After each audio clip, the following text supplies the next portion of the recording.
Nawasak ang dibdib ko. Hindi ko na mabilang ang mga gabi na ginugol ko sa pagmamasid sa kanila mula sa madilim na sulok ng aming kubo. Habang ang lamparay halos hindi na kayang labanan ng dilim, ang mga anino nila ay mahaba, baluktot at puno ng pagod. Ang mga kamay ni tatay, makakapal at gasgas, ay sumasalamin sa bawat butil ng palay na kanyang itinanim, sa bawat gulay na kanyang inani mula sa lupa na tila ayaw nang magbigay.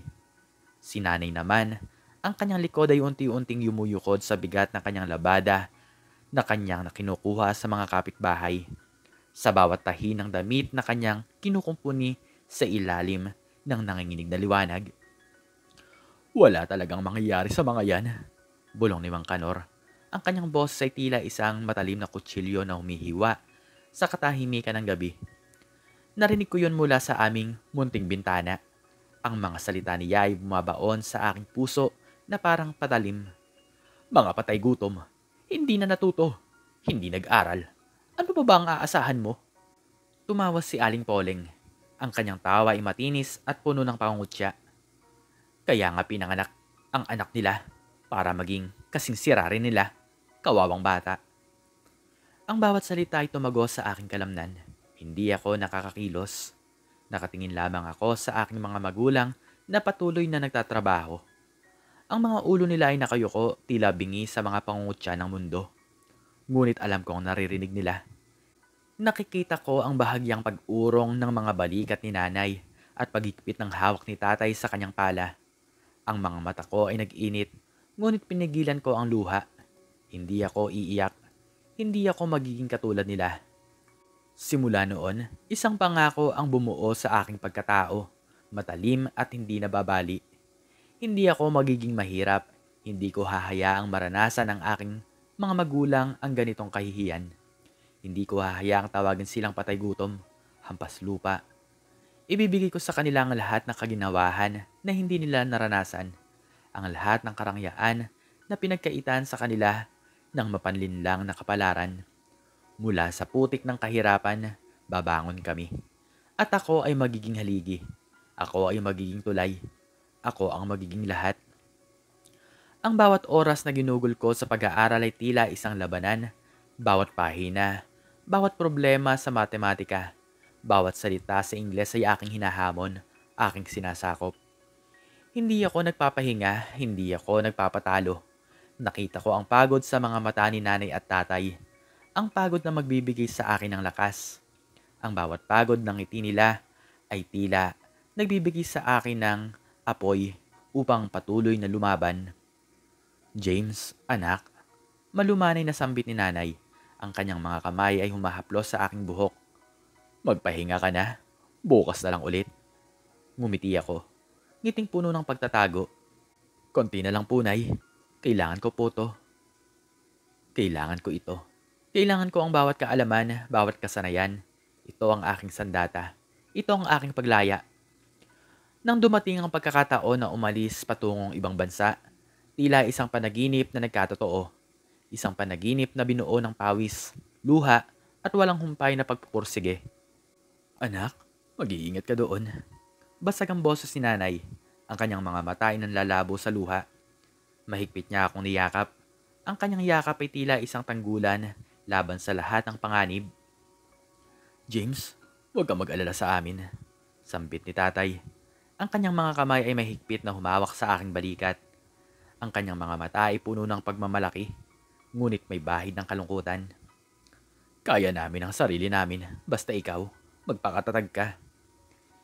Hindi ko po kayo pababayaan. Matigas kong sambit. Ang aking boses ay puno ng pangako. Magpapadala po ako. Sisiguraduhin kong hindi na po kayo mahihirapan. At tinupad ko ang aking pangako. Bawat sentimo, bawat dolyar, bawat piso na aking pinaghihirapan ay aking ipinadala. Hindi ako nagtira para sa sarili ko, hindi ako nag-aksaya. Ang bawat barya ay tila isang butil ng pag-asa. Isang semento na unti-unting bumubuo sa aming pangarap na bahay. Ang aming pangarap na buhay. 3 taon. 3 taon ang pagtitiis, pagtatrabaho at paghihirap. 3 taon ang pangungulila sa aking pamilya. Ngunit sa bawat pagdaan ng araw, sa bawat pagod na umuukit sa aking muka, Ang pangarap ng isang marangyang buhay para sa kanila ang aking naging inspirasyon. Ang pangarap na makita silang nakangiti, walang pasanin, walang pagod. Ang pangarap na ipaghiganti ang bawat panlalait, bawat pangungutya na kanilang nararanasan. Ngayon, uuwi na ako. Hindi ko sinabi sa kanila, ayokong mag-alala sila. Gusto kong sorpresahin sila, ipakita sa kanila ang bunga ng aking paghihirap, ang isang marangyang buhay na aking ipinangako. Sigurado ka ba rito, James? Tanong ni Jared. Ang aking matalik na kaibigan, ang kanyang noo ay kunot. Pinilit ko siyang sumama sa aking kalokohan. Hindi kaya magalit ang mga magulang mo? Gumisi ako. Ang aking ngisi ay puno ng kumpiyansa. Hindi, masisiyahan sila. Kailangan lang natin maging perpekto ang plano. Gusto kong makita nila ang lahat ng to. Kung sa bagay, sagot niya. Ang kanyang tingin ay bumaba sa aking suot na uniforme ng waiter. Medyo OA nga lang. Pero sige, ikaw ang boss. Ang planong ito ay aking pinag-isipan ng matagal. Gusto kong maranasan nila ang isang bagay na hindi pa nila nararanasan. Ang kumain sa isang mamahaling restaurant. Ang makatikim ng mga pagkain na hindi nila kayang bilhin.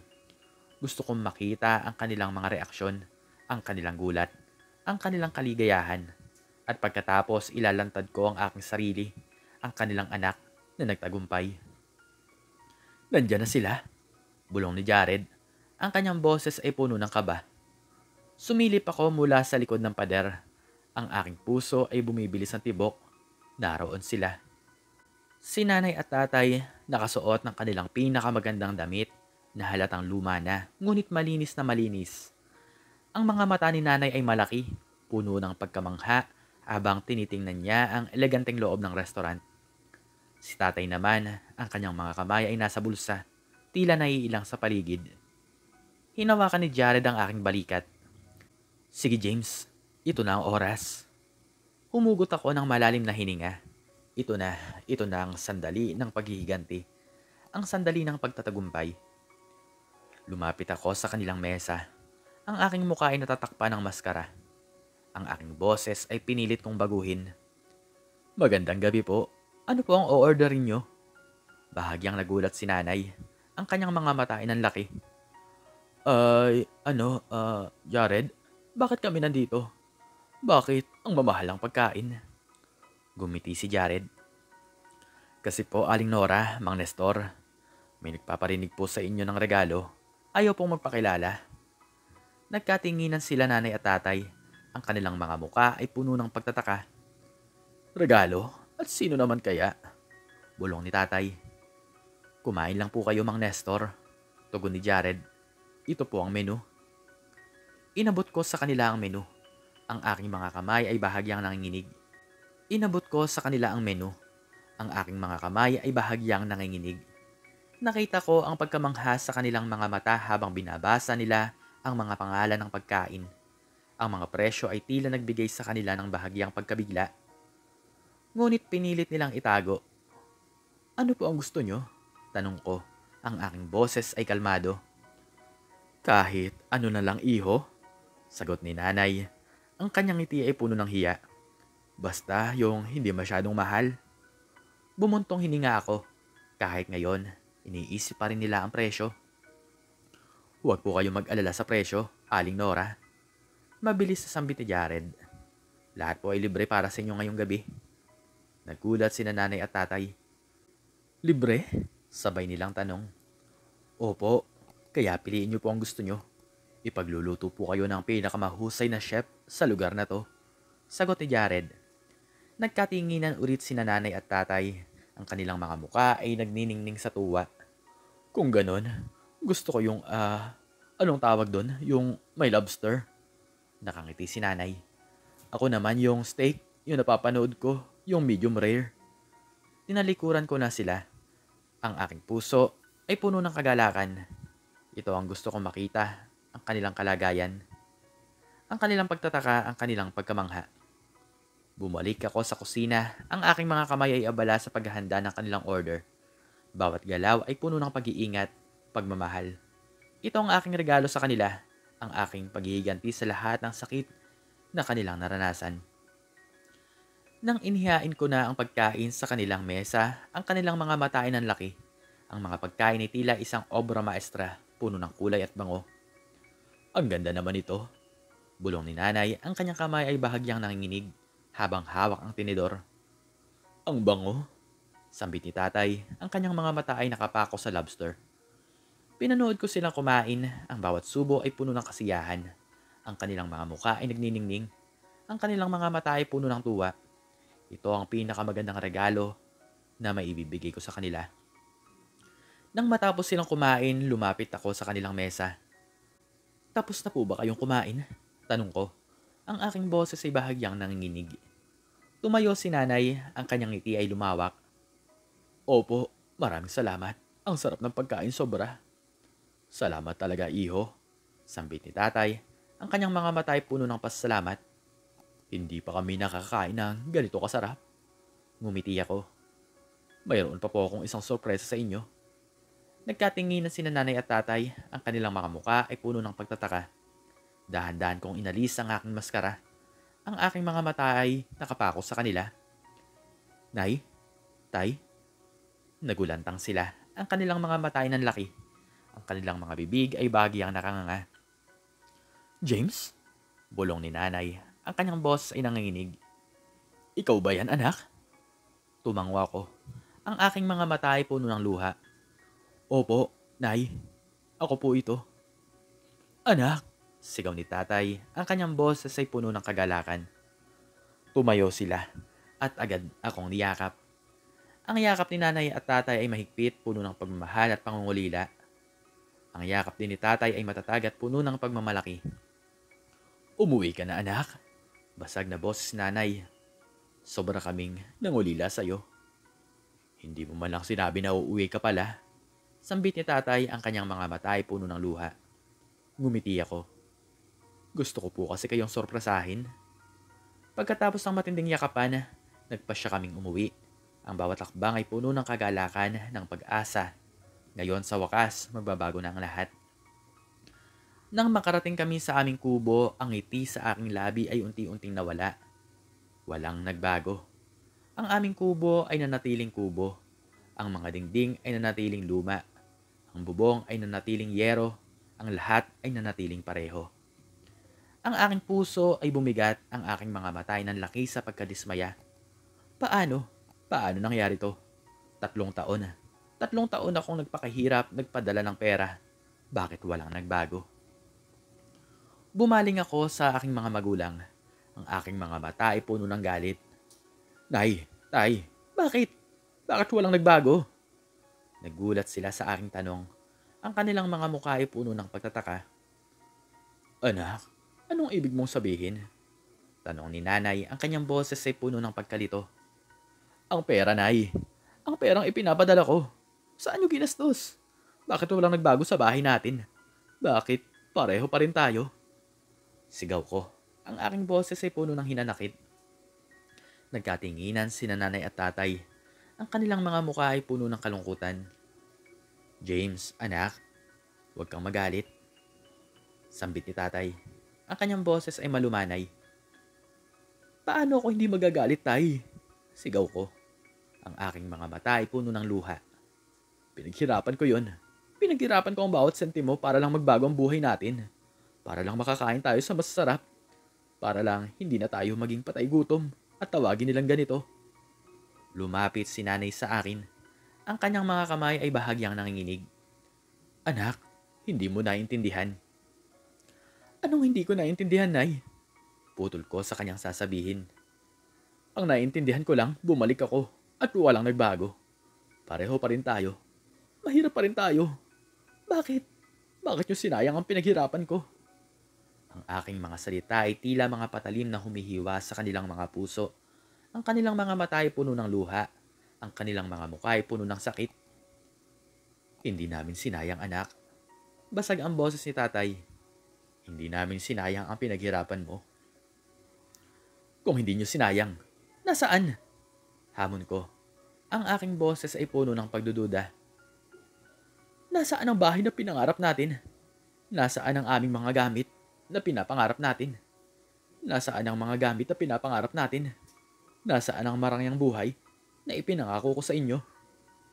Nagkatinginan sina nanay at tatay. Ang kanilang mga mata ay puno ng kalungkutan. Lumakad si tatay patungo sa isang sulok ng aming kubo. Sa ilalim ng aming lumang mesa, yumuko siya at dahan-dahang inilabas ang isang malaking kahon na nakatago. Ang kahon ay luma, puno ng alikabok, ngunit tila mayroong mahalagang laman. Inilapag niya ito sa mesa at dahan-dahan itong binuksan. Nang makita ko ang laman ng kahon, ang aking mga mata ay nanlaki. Ang aking bibig ay bahagyang nakanganga. Puno ito ng pera. Mga bandal ng pera, nakatali ng maayos, nakasalansa ng mabigat at maingat.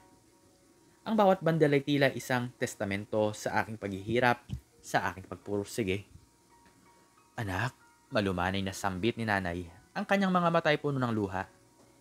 Hindi namin ginastos ang pera mo. Lahat yan, James. Sambit ni tatay. Ang kanyang boses ay nanginginig. Lahat yan, ipinadala mo. Hindi namin binawasan kahit isang sentimo. Hindi ako nakapagsalita, ang aking mga mata ay nakapako sa pera. Ang aking puso ay bumilis ang tibok. Pinaghirapan mo yan, anak. Para yan sa kinabukasan mo. Para sa mga pangarap mo, ayaw naming gastusin. Ayaw naming maubos. Para sa iyo yan. Patuloy ni nanay. Ang aking mga mata ay nag-init. Ang luha ay dahan-dahang bumaba sa aking pisngi. Ang aking mga salita ay tila nawala sa ere. Pero bakit? Bulong ko. Ang aking boses ay basag. Bakit hindi niyo po ginastos? Para po yan sa inyo. Para sa atin. Umiling si tatay. Hindi anak. Para sa iyo yan. Ang pangarap namin, ang makita kang masaya. Ang makita kang may magandang buhay. Hindi namin kailangan ng marangyang buhay. Ang kailangan namin, ang makita kang matupad ang pangarap mo. Umiyak ako. Umiyak ako ng malakas. Ang aking mga luha ay umagos na parang ilog. Ang aking mga balikat ay nanginginig. Ang aking puso ay puno ng sakit at pagsisisi. Patawarin niyo po ako. Basag ang aking boses. Patawarin niyo po ako, Nay. Tay, ang sama-sama ko. Ang yabang ko. Ang akala ko alam ko ng lahat. Akala ko mas matalino ako sa inyo. Niyakap ako ni nanay at tatay. Ang kanilang yakap ay puno ng pagmamahal. Ng pagpapatawad. Hindi anak. Sambit ni nanay. Hindi ka masama. Mahal na mahal ka namin. Ang gusto lang namin, ang maging masaya ka, anak. Hindi namin kailangan ng maayos na buhay. Kailangan namin ang makita kang masaya. Ang makita kang may magandang kinabukasan. Sambit ni tatay. Sa sandaling iyon naramdaman ko ang tunay na pagmamahal. Ang pagmamahal na walang kapantay. Ang pagmamahal na handang isakripisyo ang lahat para sa kapakanan ng kanilang anak. Ang pagmamahal na hindi humihingi ng kapalit. Niyakap ko sila ng mahigpit. Ang aking mga luha ay patuloy sa pag-agos. Salamat po. Maraming salamat po. Mula noon nagbago ang lahat. Ngunit hindi sa paraan na aking inaasahan. Hindi kami yumaman sa material na bagay. Ngunit yumaman kami sa pagmamahal. Hindi na ako umalis patungong ibang bansa. Sa halip, ginamit namin ang perang ipinapadala ko upang magtayo ng isang maliit na karinderya. Ang aming karinderya ay naging isang lugar ng pagtitipon, ng tawanan, ng masarap na pagkain. Si nanay ang nagluluto, si tatay ang tumutulong sa paghahanda at ako ang namamahala. Ang aming karinderya ay hindi kasing elegante gaya ng restaurant na aking pinagtrabahuhan. Ngunit ito ay puno ng pagmamahal. Ang bawat pagkain ay puno ng pagmamahal. Ang bawat ngiti ng aming mga customer ay puno ng pagmamahal. At sa bawat pagdaan ng araw, nakikita ko ang ngiti sa labi ni nanay at tatay. Ang kanilang mga mata ay puno ng kaligayahan. Wala na ang pagod, wala na ang lungkot. Ang lahat ay napalitan ng saya. Sadyang ang mga magulang ay walang ibang hinahangad, kundi ang maging maganda ang buhay ng kanilang anak. Kahit na hindi nila maranasan ang isang maayos na buhay. Ang pagmamahal nila ay walang hanggan, walang kapantay. Iyon ang pinakamagandang kayamanan na aming natagpuan. At hanggang dito na lamang po nagtatapos ang aking istorya at sana po ay nagustuhan nyo to. Please like, share, and subscribe and click the notification bell para palagi po kayong updated sa mga bago kong istorya. Muli ay maraming salamat po at God bless us all.